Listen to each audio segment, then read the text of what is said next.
Donc nous, on avait une problématique qui était toujours liée sur les équipages français embarqués et sur les relèves, les problématiques de relève. Donc nous avons pu, au cours des mois et en coordination avec les autorités françaises, trouver des solutions sur ce point particulier.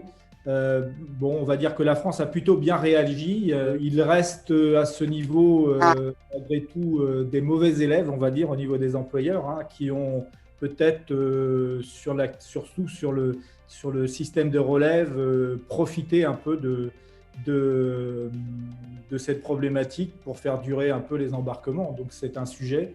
On a encore des problématiques quand même sur certains pays d'Afrique de l'Ouest. Faut pas, c'est quand même très compliqué. Les situations de quarantaine sont parfois compliquées avec vraiment des points durs sur ce secteur-là. Ce qu'il faut savoir, c'est que les organisations ITF, ETF pour le maritime ont milité au niveau de l'OMI pour que les marins soient considérés comme des travailleurs essentiels afin de surtout faciliter leur rapatriement. Donc, beaucoup de lobbying à ce niveau-là.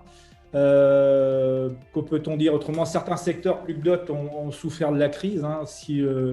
On va dire que si le transport au long cours, le conteneur, etc., ont poursuivi leurs activités, ce n'est pas la crise qui les a empêchés de naviguer et d'approvisionner l'Europe depuis l'Asie.